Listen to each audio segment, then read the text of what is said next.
Antonio, hey, welcome to the Artie Lange Show. How's it going, bud? I'm doing all right. Yourself? Outstanding. John Ritchie here. We got Colin Quinn. And we understand that you guys are in the middle of practice, OTAs. Is that true? Yeah, in the middle of OTAs, everything's going good. Yeah, how's it going? I mean, your defense, you got 7 new faces on that defense. What's it like learning from Rex Ryan? It's going well. It's going great.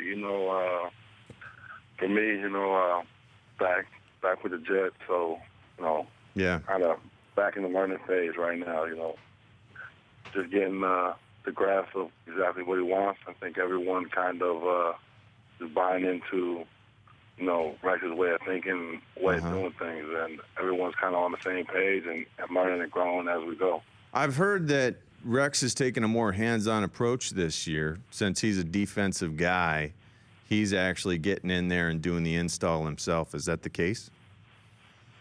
Yeah, he's in there. He's definitely, more hands-on. Right. But I think, it's definitely helping everybody. You got the guy that, knows this defense in and out at the back of his hand. So, it's good from a player's perspective to have a guy that knows so much about the defense. He knows the defense so well that he doesn't even need to look at a piece of paper. It's all in his head. And I think from a player's perspective, it's great that he is so hands-on, and it allows all of us to buy into what he wants. And I think that's the most important thing. He's just a solid teacher, knowledgeable guy. But every player, every defensive guy I've ever talked to who had Rex Ryan as their defensive coordinator, they love him. What makes him different than any other knowledgeable defensive coordinator that puts him over the top? Well, like what you said, he is so knowledgeable of the defense, but then at the same time, he's just so personable. Great personality, and really loves the guys that he coaches. And I think guys realize that it goes beyond just coaching.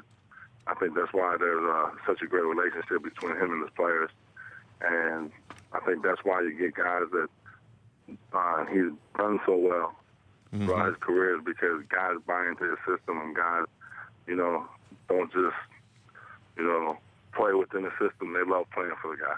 Yeah, and he, likes to, from what I've gathered talking to guys, they say he can bring it from anywhere.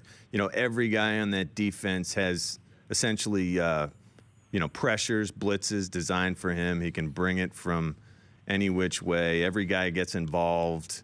It just seems like it's a more exciting defense as a player than, would you say that that's the case? More exciting than what you experienced in San Diego?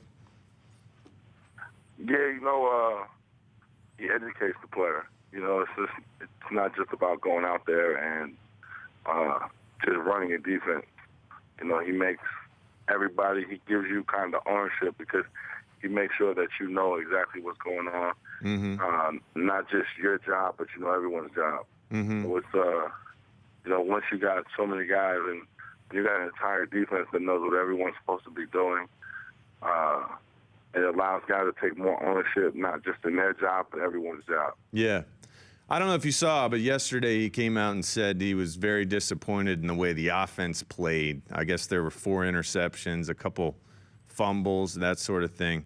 Is that more Mark Sanchez, Geno Smith not grasping Marty Morningweg's new offense, not functioning well, or is that more this defense doing their job? I mean, it's still early on. This time of year is all about guys getting better. Day in and day out, every guy in that field is getting better.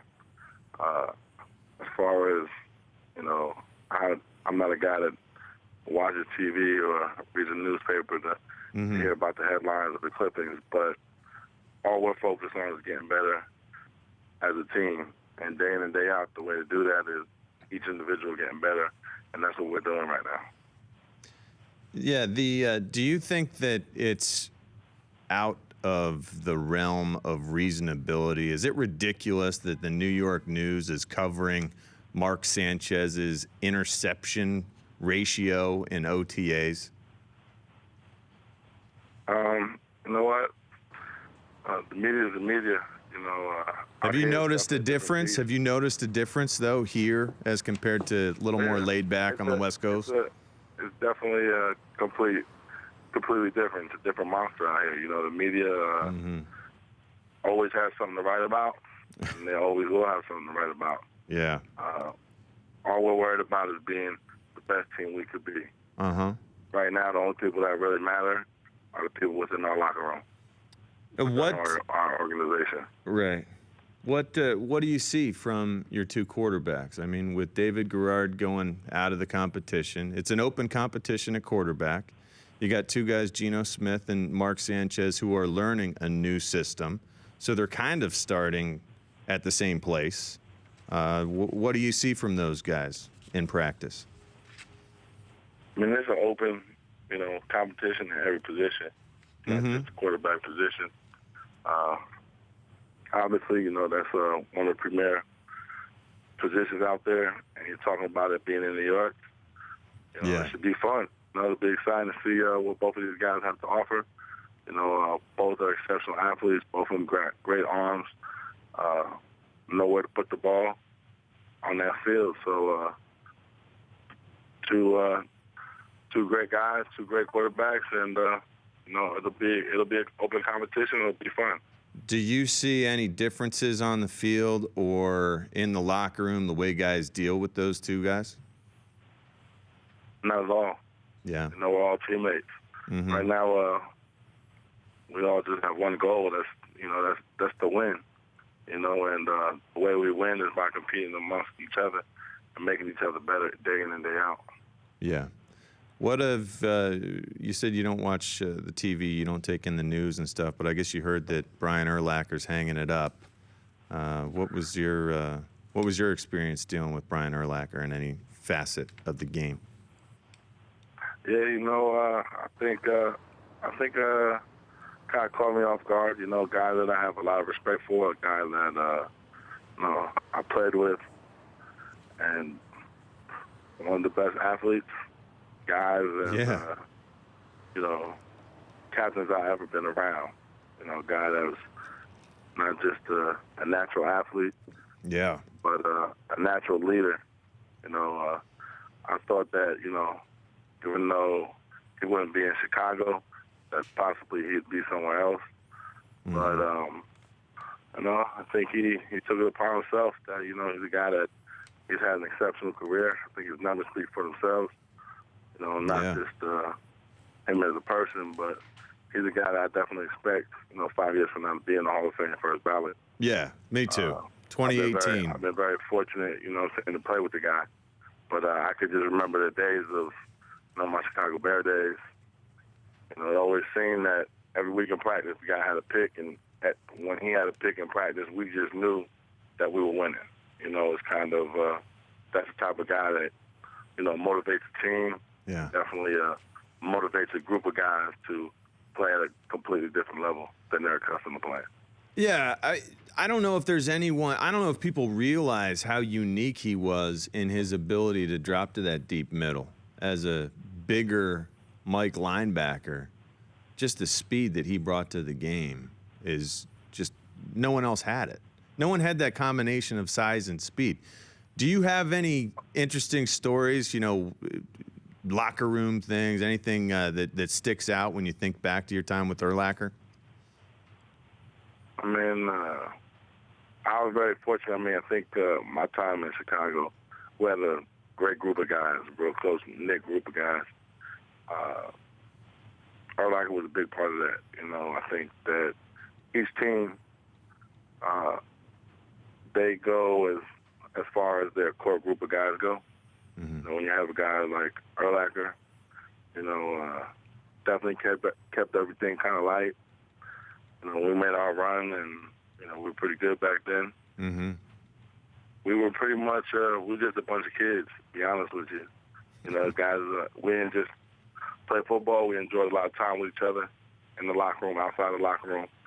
And, I mean, we played almost every game possible. We would make up games, you know, in the locker room just to play amongst each other. We had a great time. And I think part of a lot of Chicago's success over, you know, past, that and a half was all because of Brian Urlacher. That's a guy that, Right. you know, I don't know anyone has anything negative to say about the guy. Right. You know, and I definitely think that at his position, he's a guy pretty much almost changed was supposed to play when you think of Tampa 2 guy. Mm-hmm. That's the guy you think about. Yeah, I agree. He will be missed. You know, I'm holding out hope that just something will happen in August where they work it out and he's back for one more year, you know, for the Bears, but we'll see. Hey, back to the Jets. Are you guys all talking about Be a morale boost, you know what I mean? Oh, yeah, absolutely. I mean, the Bears coming into this season, you know, they're thinking, how are we going to replace him? And then all of a sudden, I don't know, a miracle happens and he's back. I think that definitely makes him a better team. We'll see. I'm holding out hope. Back to the Jets, though, Antonio. Are you guys all talking about joining up with Jay-Z now? I'm not personally. No. No, you didn't think about it? Only thing I care about is playing football, brother. Yeah, no one's talking about it. You realize Geno Smith had like a little mini, I don't know, announcement after practice on Wednesday where he said, yeah, I'm going, my new agent is going to be a guy with Jay-Z's agency, a guy who has no other players in the NFL, but I don't know, trying to expand. Is there any talk? Do guys talk about that? I don't. I mean, You don't. now, so Yeah. you know, I guess the New York media definitely does, though. I would say. When I played, there was no social media. Cameras didn't have phones didn't have cameras on them, and it was definitely a different time. And I'm very grateful for that. Is there a lot of pressure? Do you talk about that with your teammates? The problems that you guys can easily fall prey to with the way things work now with social media? I think we lost him. Oh, interesting. Well, maybe we're calling him back. But too bad. Antonio Garay, that was Antonio Garay. New nose tackle for the Jets. And